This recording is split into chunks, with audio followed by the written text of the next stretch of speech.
All right, so first let's look at L wall, T wall is one of the most common structures on any map. They're on almost every single map in the game, with a few exceptions. It's called an L wall, T wall because it looks like an L right here, and then this structure looks like a T. And so first we're going to look at how a lot of players run it. This is the incorrect way to run an L wall, T wall. So what a lot of people do is they'll run this part correctly, and then they'll get right here, and this is the deciding factor between running it incorrectly or correctly. Running right is correct, running left like this is incorrect. If I run left like this, every single time I run left, I give the survivor a fast fault, and I will just repeatedly give the survivor a fast fault over and over and over again, until eventually all the windows are entity blocked and I'm at Bloodlust 3. Now, this will eventually catch them, it just takes a very, very long time, and frankly, you don't feel like you're outplaying the opponent, you're just using kind of hand-holding mechanics to eventually get them. Wrong way to do this, you definitely don't want to do that. So this time we're going to look at it how it's run correctly. So it starts the same way. The survivor's going to be at the same spot, and you're going to run pretty much this exact same way. And when you get to here, instead, you're going to go to the right.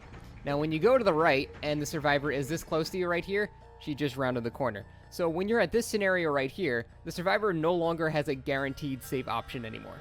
So one of the most common things to do to deal with this is run forward a bit, and then immediately double back right when they're about to be at the vault, which will be, you know, that amount of time I waited. Moonwalking makes it even more effective, so I moonwalk a little bit, and then they vaulted back, and now that's a free hit.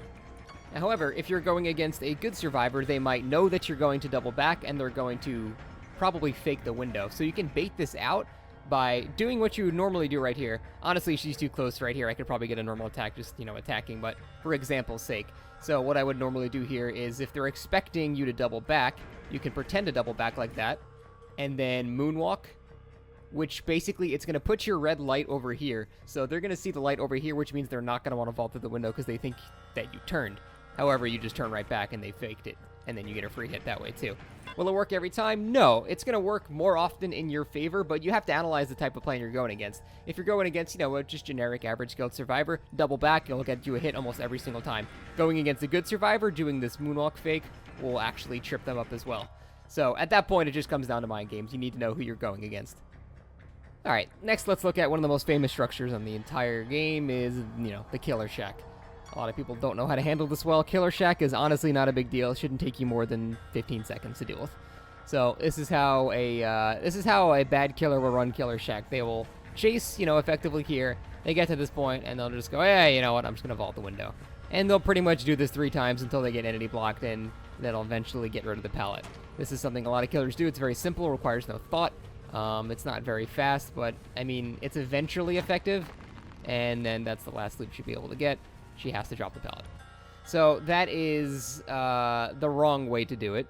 And here is the correct way to do it. Starts off the exact same way, but when you get to this halfway point right here, instead of committing, you have 2 options.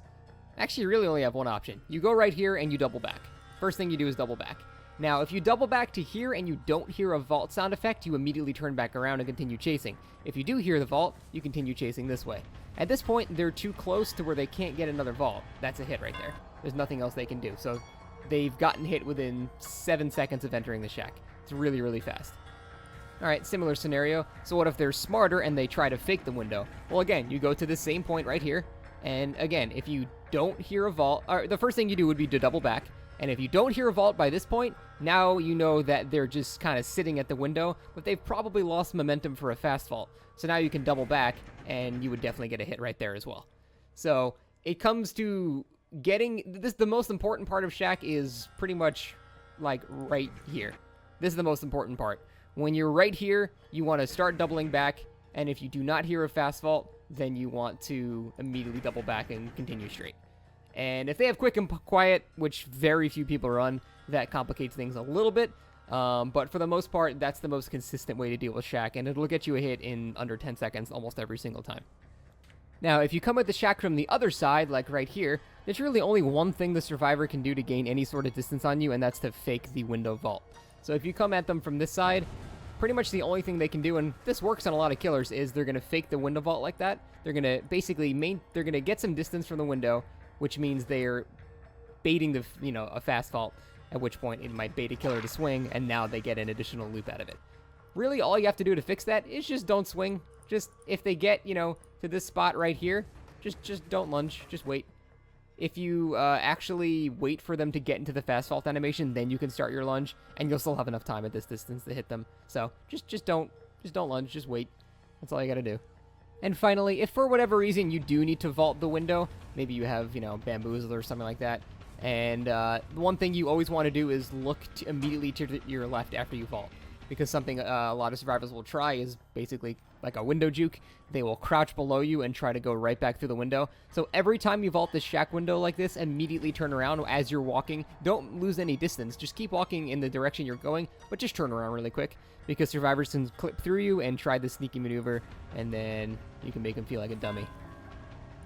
Next, let's look at a basic just a basic loop tile. These, I don't really know if they have any specific name. They're all over almost every map. It's just basically, a random, just short little tile with a pallet and has some debris, and then that's it. And these are incredibly easy to deal with. It shouldn't take you longer than 5 seconds to get rid of this pallet. I've seen people somehow just get looped around it for 20, 30 seconds. It's ridiculous. These take no time at all. Easiest thing you can do is run, chase the survivor, and then once you come at this point right here, you're going to get... Basically, you're looking like you're committing to one direction, and then you just quickly switch back. And in the time it takes them to turn around, you've eliminated an entire loop. And that's it. They have to drop the pallet already. If they don't drop the pallet, then they're going to get hit. That loop lasted literally less than 3 seconds. And it doesn't matter which angle you approach it from, you're always going to get to hit that fast. Now, even if they just predict you turning for some reason, whatever. It gives them another 4 or 5 seconds. It's nothing. These things, should pretty much never be complained about. Ever since double pallets were removed, these things are a joke. They take absolutely no time to get rid of.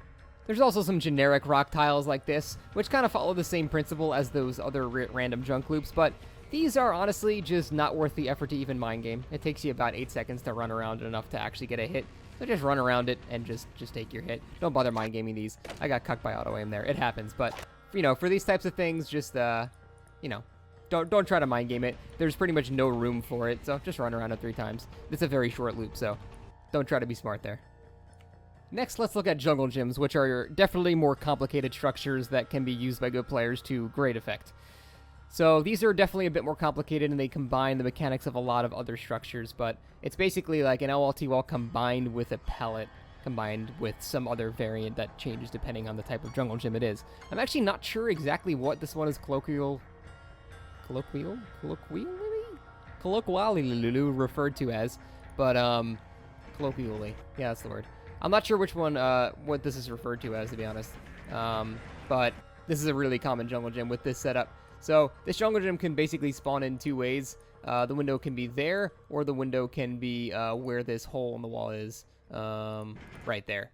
So it can spawn a couple ways, but this is one of the variants. And to run this one, you're going to always want to run it this direction, because if you're running this from here, for example, from back here, you want to be running it counterclockwise or around the pallet. If you don't run it that way, then you give the survivor a fast vault coming from this direction. They can fast vault through this window very easily. However, if you're chasing them counterclockwise, she has to kind of like, move off to the left and then move back to the right again to get the fast vault, so she loses a bit of distance there. But you pretty much have to run around like this, and then once you get to this spot again, it's kind of like the shack and the LLT wall, where you have to guess if they're going to vault this window over here or not. If you don't think they're going to vault it, you're kind of going to go ahead of here. And even though if you lose some distance, you always want to chase this counterclockwise. So even if you lose some distance there, you got to do this, because you'll end up gaining more distance by making them do a weird little turn before they fast vault there. And eventually, if you if you guess right on the window, then they're going to either fake it and then you call it like that, or they're going to get around it one more time.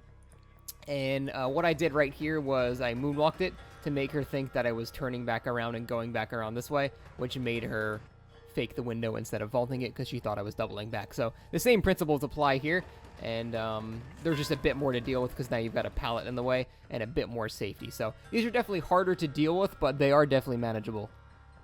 Here is another common jungle gym setup. This is called a long wall, short wall. Basically because it has a long wall right here, and on the other side of the pallet, it's got a very short side. So these are best dealt with by simple moonwalking. And the way you would do that, there's a specific time to moonwalk. You chase to this point right here, and then once they get around this side, so once you've gotten to this exact position, they're about right here, and they can no longer see around the corner. So they have no vision of you anymore, and that's the exact time to begin reversing direction. And if you do it properly and immediately turn around, well, look, they're right at your feet. And this works very, very often, and it's really, really hard to combat. Pretty much the only thing the survivor can do is guess if you're going to moonwalk. You have a huge advantage in these types of situations. If they guess right, they guess, they get another loop, and that's about it. But moonwalking here at that exact point is definitely the smartest thing to do at this type of structure. Alright, this time we're going to look at one of the strongest generic structures that can spawn for survivors, which is a long wall jungle gym. These are really actually hard to deal with. So, it starts the same way as that other jungle gym, except instead of the window being back there, it's here at this perfectly long wall. And really the only thing you can do here is, the same way you want to run it counterclockwise, but instead they can vault this window now, so you have to go around this way. And when they're going around this way, chances are they're probably going to vault it again for efficiency, so at least go to here to make your presence known so they can't fake it, and then you just have to double back. And then they can try to get one more vault or go to the pallet. If they go to the pallet, again, you always want to make sure they're taking the slower vault, so you need to cut them off from going in the direction that gives them a fast vault, which means doubling back that way. If they're not paying attention, they might end up running right into you. If they don't pay attention, or I'm sorry, if they are paying attention, at the very least, this pallet's going to have to be thrown down. So at least that takes care of that, but these definitely do take a lot longer to deal with. And just for the hell of it, here is basically, I just told Jen to do a normal chase as if I was, actually trying to kill her now. And it's in one of the strongest areas for survivors in any map, which is the center part of Suffocation Pit, which can have like 5 connected jungle gyms and ridiculously strong structures. So I thought it would be cool to just record a basic chase here and see how I would deal with that. So first things first, she knows that I was going to go for that because we've done that multiple times. So I ended up going around here again. And I'm still chasing her. I can't hear shit because sounds are broken right now, but I know she's still running on the other side of this wall. So it takes me longer to actually get there because I doubt her position for a second. So that took longer than normal because I couldn't hear the grass on the other side. And next she's going to run towards yet another connected jungle gym. And I see her pop out right there. So I know she's close enough. She screwed up there. She was too close. She should have actually dropped the pallet, but she wanted more loops out of it. Tried to be a little cheeky there. And now she's going to run to yet another connected jungle gym. This map is absolutely ridiculous. So I'm going to moonwalk here, run into absolutely nothing like an idiot. And that actually confused her a little bit. Now I'm going to vault this. And I'm going to chase it this way. She's going for the safety of this pallet here, which is efficient. And then I get stunned there.